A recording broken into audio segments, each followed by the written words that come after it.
Hello everyone. Today we are pressure canning roasted potatoes. Now just a little disclaimer, the potatoes are not actually roasted. I'm going to use onion soup mix in them and that kind of gives them a roasted potato flavor. I'm Rebecca from Simple Suburban Living. Okay, so I have 5 pounds of potatoes that I soaked. I dump the water out, soak them again, and then I put fresh water in. So I probably had about a total of an hour of soaking time. That's not really necessary, but that's what I did. So just wanted to let you know what we're starting with here. The potatoes have not been blanched. They have only been soaked. Now, one thing to be aware of is that in the bulk canning book, they say to cook the potatoes first, to blanch the potatoes. I have another video where I demonstrate that process. And so if you're concerned about following the rules exactly, then I recommend that you check out that video and I will link to it in the description below. So what I've got here, 5 pounds of potatoes that I've cut up in pretty large chunks. I have some vinegar and a paper towel to wipe the rims. And I also have some lids that I have simmered. The simmering of the lids is only necessary because of the type of lids that I'm using. I am using Harvest Guard lids. You would also need to simmer if you're using Tatler lids, basically reusable lids. If you're using ball or Kerr lids or mainstay lids, you do not need to simmer them. I also have 4-quart jars that I've washed and I've heated them in my canner. Now I am using the Nesco Smart canner and it holds 4-quart jars, so that's why I have 4-quart jars. The main reason that I heated the jars, you can see there's steam coming out, is because I'm going to use hot water to fill the jars, and I also have hot water in the canner. So I just wanted my jars to be hot as well. So now let's go ahead and get going with filling the jars. Okay. Now I have put about 1 inch of water in the jar. The amount doesn't matter, and you don't have to do it that way at all. But what I'm doing is I am going to put in a tablespoon of, I've got a heaping tablespoon of onion soup mix into the water. And I put the water in first just because I think that it will mix up better that way. So that's why I am doing it that way. Okay, so I'm using a slotted spoon to kind of drain the potatoes, and I'm just going to put them into the jar, not worrying about them being totally drained. The main reason for the draining is that I want to get as much starch out of them as possible ahead of time, and then also I just don't want to dump a ton of cold water in. So I'm going to do 1 jar at a time, and I'll just show you the one, and then I will refill the rest, or fill up the rest of them off camera. Okay, so that's not going to fit. Okay, maybe one more. Okay, I want them basically to all be beneath this ring that's around the jar. Okay, and I am going to fill the jar. Actually, I think I can fit a little bit more in there. I'm going to fill the jar with hot water. All right.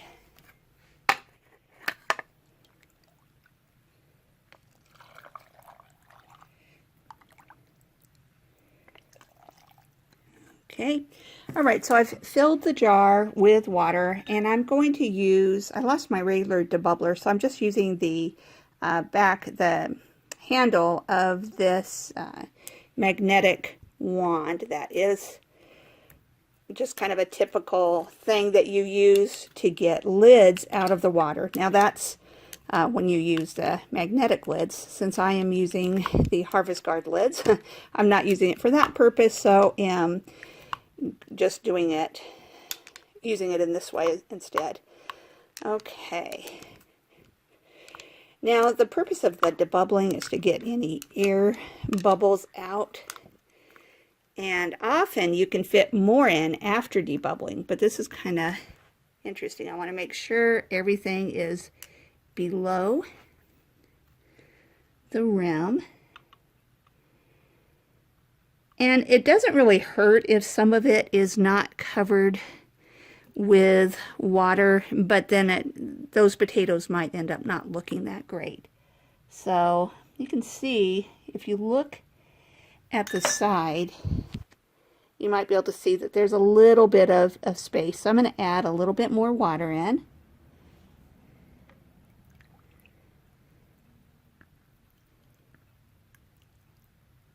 Okay, now it's right at the rim. And I want to make sure that all of the potatoes are underneath liquid. And they are. And I also notice that it is up to the rim, which is where I want it. So now I'm going to wipe the rim with vinegar. With this type of recipe, probably it'd be fine to wipe it with just water, but vinegar helps cut anything that may have gotten on the rim. And I have my harvest guard lid and the gasket. And I put that on there, center it the best I can, and I am going to just do it just until the jar turns. All right, I'm going to go ahead and fill up the rest of the jars with potatoes, and then I'll bring you back. Just to help fill this one up a little more, and then I added just a tiny bit more water to bring it up to the line on each of these. And I'm going to go ahead and put those back into the canner. And I'll finish filling this jar with liquid, just with hot water. I could have, added more potatoes. I thought about adding carrots in, because I have some raw carrots. But since I had these potatoes soaking already and all of that, I decided that this was the easiest way to deal with it. And, obviously just taking one potato chunk out of each of the other jars is not making a huge difference in what I have in those jars. So that's just kind of a good rule of thumb, is that I started with 5 pounds of potatoes. I was able to barely fit fill up 5-quart jars. And I have the potato chunks pretty big. So if I had made the chunks smaller, I think I would have needed even more potatoes for 4 quarts. Okay, so you might want to prepare 6 or 7 pounds of potatoes to be able to do 4-quart jars. All right, I'll get this one on, and then I'll get it in the canner, and then I'll bring you back. You can see I have the 4-quart jars in there. I'm going to put in the leftover vinegar that I was using to wipe the lids, and that'll help keep the jars nice and clean. They won't look, if you have hard water where you live, then you'll end up with this kind of white yucky residue. So also, one thing I want to show you is that when you put your lid on or put your jars in, one of them should be about centered with this little dealy bob here, if you're using the Nesco canner. All right, so I'm going to close the lid. Oh, and by the way, I have 8 cups of water, hot water already in there. So I'm going to close the lid, turn it to the closed position. I have it in the exhaust position, and I am going to select high, and I'm going to put in 40 minutes because that's the correct time for quarts of potatoes. Whoops, overdid it, so I need to go down, and I am pressing start. Now it can take up to 30 minutes for steam to start coming out. Once there's a steady stream of steam, I need to leave the valve, that green thing that I have on the top, in the exhaust position for 10 minutes and let it vent for 10 minutes. At that time, I'll come back, I'll press the start button, and then it will start to count down the time. Okay, there's a steady stream of steam, and it is now shifted to E10, and it will vent for 10 minutes. Once that timer goes off, I'll bring you back. By the way, I wanted to add that it is still on the exhaust position. It will stay on the exhaust position for the entire time that this is counting down, and then I will switch it to the airtight position. But again, the venting process is very important, so don't switch it to airtight until it has vented for 10 minutes. Okay, you can see it's on E1, so the exhaust process has just about completed. Once this beeps, I'm going to switch the valve to airtight. Okay, it just went to E0. You can probably maybe see that steam is coming out. Sometimes it's hard to tell on camera, but I'm switching the valve to airtight. It's going to take a little bit of time to build pressure, and at that point it will start counting down the time. Okay, it has switched from E0 to what they call the digital chase. That is going around. Once the proper amount of pressure is built up, it will then start the countdown. I'll bring you back at that time. Okay, it just beeped, and now you can see that it's showing 40 minutes. So it's going to process for 40 minutes, and then I will let the pressure come down naturally before opening up the canner. Okay, you can see that it has now counted down to 1 minute.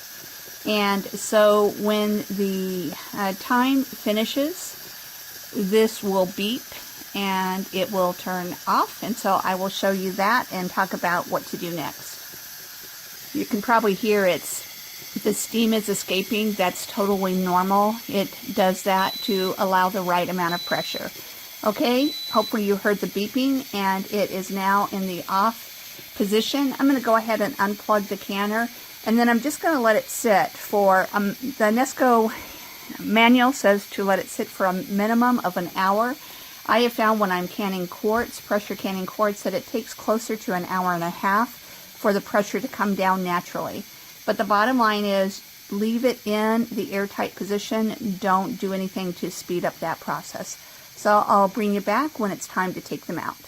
Okay, about 90 minutes has passed, and it's now come down off of pressure.